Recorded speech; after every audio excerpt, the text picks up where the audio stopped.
नमस्कार, मी नाना आहिरे. आवाज in news Marathi चॅनलमध्ये आपलं सर्वांचं स्वागत करतो. बघूया आजची ठळक बातमी. शेतातील घराला आग लागून 8 शेळ्या जळून खाक तर काही शेळ्या जखमी. घरातील उपयोगी वस्तू देखील जळून खाक झाल्याची दुर्दैवी घटना. शेतातील घराला भीषण आग, 8 शेळ्यांचा मृत्यू तर घराचे पूर्णतः नुकसान. नाशिकच्या नांदगाव तालुक्यातील वेळगाव येथील बेबाबाई फुलचंद सोनवणे यांच्या शेतातील घराला अचानक भीषण आग लागली. या आगीत 8 शेळ्यांचा होरपळून मृत्यू झाला असून 5 शेळ्या गंभीर जखमी झाल्या आहेत. तसेच घरातील सामानासह घरातील रोख रक्कम व घराचे छप्पर पूर्ण उद्ध्वस्त होऊन जळून खाक झाले. अंदाजे 2 ते 2.5 लाखाचे नुकसान झाल्याचे पीडिताने सांगितले आहे. वेहळगाव येथील ही घटना अत्यंत दुर्दैवी आणि हृदयद्रावक आहे. एका कष्टकरी कुटुंबाचे अशा प्रकारे पूर्ण घर आणि पशुधन जळून खाक झाल्याने मोठी हानी झाली आहे. शासनाने मदत करावी अशी मागणी केली जात आहे. आवाज या न्यूज मराठी, नांदगाव, नाशिक.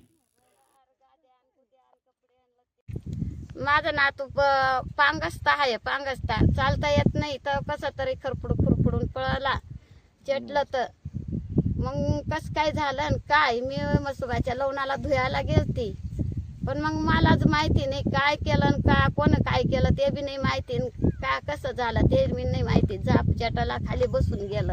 बकऱ्या मेंढ्या मावाल्या गंज 15-16 होत्या. बाकीचे 10 मिळाले. 10 मरून गेल्या. आपलं नाव काय? बेबाबाई फुलसिंग सोनवणे. राहणार वेळगाव. आणि राहणार येळगाव, गोरपडीला राहते मी. इथं तुम्ही एकटेच राहता का? हा, एकटीच राहत होती. नातू. आणि ते बारीक 2 नातू. अच्छा. ते बी अपंग होते. आणि तो बी अपंगा होता. तर ते काहीतरी करा माझ्यासाठी. माझं नाव समाधान सानप. तर गुरुवारी घटना झाली की इथं झाप जळून पूर्ण खाक झाला. तर त्यानंतर इथं शेळ्या होत्या, कमीत कमी 15 ते 20 शेळ्या होत्या. 10 मृत्यू झाल्या. डॉक्टर साहेबाले उपचार केला, त्यानंतर बाकीच्या व्यवस्थित आहे. पण मग अशी विनंती आहे अण्णासाहेबांना की यांना भरपाई द्यावा.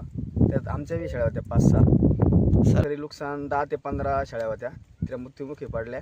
बाकीच्या 8 ते 10 जखमी. किती रुपयाचे नुकसान झाले? साधारणतः 2.5 ते 3 लाखाची नुकसान झाली आहे.